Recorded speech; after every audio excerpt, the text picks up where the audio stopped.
कहानी है एक ऐसे जादूगर की जिसका जादू कोई देखना पसंद नहीं करता। वो जबरदस्ती एक शो में तो घुस जाता है, लेकिन अच्छा काम ना करने की वजह से उसे वहाँ से भी निकाल दिया गया था। लेकिन फिर भी उसने हार नहीं मानी और लोगों में मशहूर होने के लिए वो कुछ नया ढूंढने लग गया है। अब पहुंचा है वो एक एनिमल शॉप पे, जहाँ से वो पहले भी अपनी जादू की ट्रिक्स के लिए एनिमल्स लिया करता था। यहाँ उसे किसी के गाने की आवाज आती है और देखने पर पता चलता है कि एक छोटा सा क्रोकोडाइल गाना गा रहा था, जिसे देखकर आदमी को एक होप मिली थी कि वो अब कुछ कर सकता है। वो उस क्रोकोडाइल को लेकर अपने घर आ जाता है और उसे गाना गाने को कहता है, लेकिन क्रोकोडाइल उसके कहने पर गाना नहीं गाता। तब उसे समझ आती है कि जब वो भी क्रोकोडाइल के साथ गाना गाएगा तो शायद क्रोकोडाइल गाए। ऐसे क्रोकोडाइल और वो दोनों मिलकर अपने शो के लिए बहुत अच्छी प्रैक्टिस करते हैं। एक नया शो करने के लिए उसे पैसे चाहिए थे, जो उसे कोई नहीं देता क्योंकि किसी को भी उस पर एतबार ही नहीं था। इस काम के लिए वो अपना घर बेच देता है और फिर क्रोकोडाइल के साथ एक शो करता है। उसे क्रोकोडाइल पर पूरा भरोसा था कि वो इस शो से जादूगर के साथ पैसे कमाने में उसकी मदद करेगा, लेकिन यहाँ तो उल्टा ही हो गया था। क्रोकोडाइल इतने सारे लोगों को देखकर कुछ भी बोल ही नहीं पाता। सारे लोग शो छोड़कर चले जाते हैं और ऐसे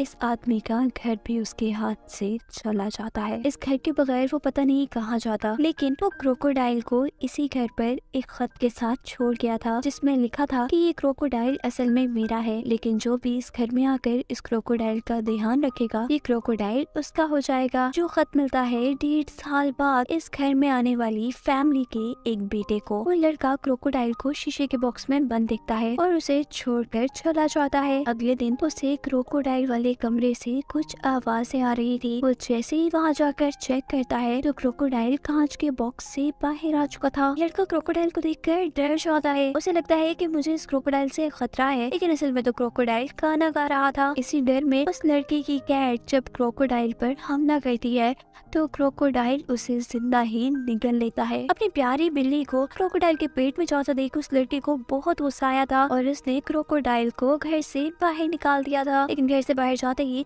क्रोकोडाइल उस बिल्ली को भी अपने पेट से बाहर निकाल देता है। ये देखकर अब वो लड़का जान गया था कि वो क्रोकोडाइल भी उसकी बिल्ली की तरह उसे कोई नुकसान नहीं पहुंचाएगा, बल्कि वो तो बहुत अच्छा है। इसीलिए उसकी क्रोकोडाइल के साथ भी दोस्ती हो गई थी। उसे अब क्रोकोडाइल के साथ टाइम बिताना अच्छा लगने लगा था। वो उसके साथ बहुत खेलता है और उसे ये भी बताता है कि जब मैं छोटा था तो मेरी मॉम मर गई और अब मैं अपनी स्टेप मॉम के साथ रहता हूँ। लेकिन यहाँ हमें देखने को मिलता है कि उसकी स्टेप मॉम भी बहुत अच्छी है, जो उसके लिए परेशान थी और वो ये भी सोच रही थी कि काफी टाइम से उन्होंने अपने बेटे के साथ अच्छा वक्त ही नहीं गुजारा। बातें करते करते वो लोग यही सो जाते हैं और सुबह को जब उस लड़के की मॉम उसे उठाने आती है, वो तो क्रोकोडाइल को देखकर डर चुकी थी। उन्होंने इतनी जोर से चीख मारी थी कि वो दोनों सोते सोते उठ गए। इस डर में जल्दी से वो अपने बेटे को उठाकर घर से बाहर निकल आई थी और फौरन किसी को फोन मिलाने लगी थी। लेकिन फिर उनका बेटा उन्हें समझाकर घर लेकर आता है, जहाँ क्रोकोडाइल बहुत अच्छा गाना गा रहा था। उसके गाने को सुनकर उन्हें भी हैरानी हुई थी। अब क्रोकोडाइल उन्हें और भी इम्प्रेस करने के लिए उनके साथ डांस करने लगा था। इस सब से उस लड़की की मॉम बहुत ज्यादा खुश हो जाती है। उन्हें भी काफी अरसे बाद ऐसा कोई दोस्त मिला था जिसकी वजह से वो हंसी थी। वो भी ये जान गई थी कि क्रोकोडाइल उनके लिए कोई खतरा नहीं है, इसीलिए वो भी क्रोकोडाइल से दोस्ती कर लेती है। उनके खुश रहने की वजह जब उनके हस्बैंड उनसे पूछते हैं तो वो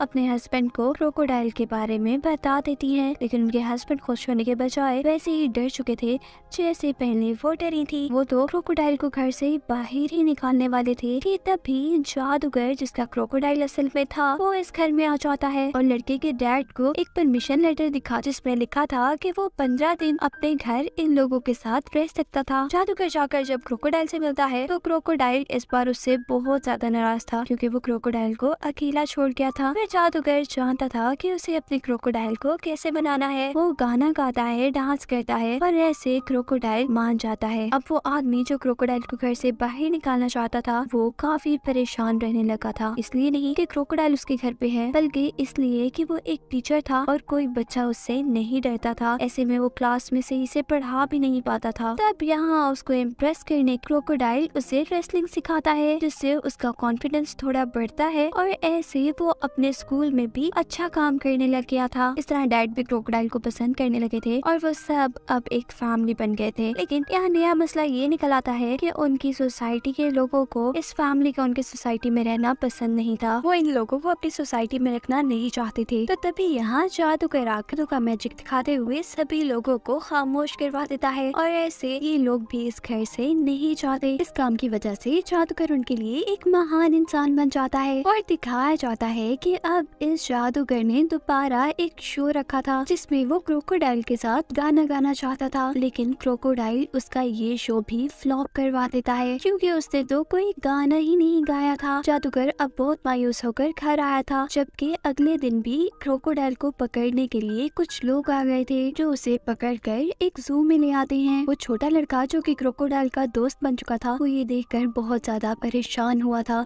उसे बहुत दुख था क्रोकोडाइल का अपने घर से जाने का, इसीलिए उसके मॉम डैड उसे जू में क्रोकोडाइल के पास लेकर जाते हैं। लेकिन अफसोस उसे यहाँ भी क्रोकोडाइल से ज्यादा देर मिलने नहीं दिया जाता। दूसरी तरफ लाइल भी उनके दूर जाने से बहुत ज्यादा दुखी था। अब सब लोग घर वापस आ चुके थे, लेकिन उनके साथ क्रोकोडाइल वापस नहीं आया था। जादूगर उस छोटे बच्चे से मिलकर उसे समझाने की कोशिश कर रहा था, लेकिन छोटा बच्चा तो उससे कोई भी बात नहीं करना चाहता था क्योंकि वो एक सच जान गया था। ये सच कि जादूगर ने अपने क्रोकोडाइल को खुद ही पकड़वाया था क्योंकि क्रोकोडाइल ने उसका नुकसान किया था और उसे क्रोकोडाइल पर गुस्सा था। जादूगर से वाकई ये बहुत बड़ी गलती हुई थी, लेकिन अब वो ये बात समझ गया था। वो बच्चे को कहता है कि मैं अपनी गलती भी मान रहा हूँ और मैं क्रोकोडाइल को वापस लाने में तुम्हारी मदद भी कर सकता हूँ। जादूगर उस बच्चे को अपना प्लान बताता है और फिर वो उस प्लान को पूरा करने के लिए निकल जाते हैं और पहुँचते हैं जू तक जहाँ था क्रोकोडाइल जिसको उन्हें बचाना था। जादूगर वहाँ के गार्ड्स को बेहोश कर देता है, जबकि बच्चे का काम था जू से क्रोकोडाइल को निकालना। जब क्रोकोडाइल के पास जादूगर जाता है तो वो जान पाता है कि इस मर्तबा तो क्रोकोडाइल उससे इतना नाराज है कि शायद कभी ना बोले। तभी वो बच्चा जादूगर को कहता है कि तुम क्रोकोडाइल से माफी मांगो, वो तुम्हें माफ कर देगा। जादूगर के माफी मांगने से क्रोकोडाइल मान जाता है और आखिर वो दोनों उसे छुड़ा कर बाहर ले आते हैं। लेकिन ये सब इतना आसान थोड़ी ना था, उनके पीछे अब पुलिस लग चुकी थी। तब जादूगर दोबारा अपना एक जादू दिखाता है, वो चारों तरफ धुआं धुआं कर देता है और सब लोग वहाँ से गायब हो जाते हैं। पुलिस के हाथ कोई भी नहीं लगता। यहाँ से तो वो लोग गायब हो चुके थे, लेकिन पुलिस से कितना में भागते, शहर में कहीं ना कहीं उन्हें पुलिस पकड़ लेती। अब लाइल को यानी क्रोकोडाइल जिसका नाम लाइल है उसे बचाने का एक ही तरीका था। वो लड़का लाइल को लेकर एक टैलेंट शो में जाता है। वो वहाँ जाकर सबको बताना चाहता था कि लाइल कोई खतरनाक क्रोकोडाइल नहीं है, बल्कि वो तो हमारा दोस्त है, वो गा भी सकता है। लेकिन इस बार भी पहले की तरह क्रोकोडाइल ज्यादा लोगों के सामने नहीं गा पाता। तो वो लड़का उसे कहता है लाइल तुम्हें इस वक्त गाना पड़ेगा, अगर तुमने ना गाया तो तुम्हें ये सब लोग पकड़ कर ले जाएंगे, कोई तुम्हें नहीं समझ पाएगा, कोई तुम्हें हमारे साथ नहीं रहने देगा। उसकी ये बातें सुनते हुए आज लाइल गाना गाता है और बहुत अच्छी सी परफॉर्मेंस देता है जो सभी लोगों को पसंद आती है। यहाँ पर उस बच्चे के मॉम डैड भी आ चुके थे जो उसके साथ लाइल को यानी क्रोकोडाइल को देखकर बहुत ज्यादा खुश थे। और सीन अब यही से कट होकर हमें कोर्ट का सीन दिखाया जा रहा था जहाँ उस फैमिली पर उनकी सोसाइटी वालों ने केस करवा दिया था कि वो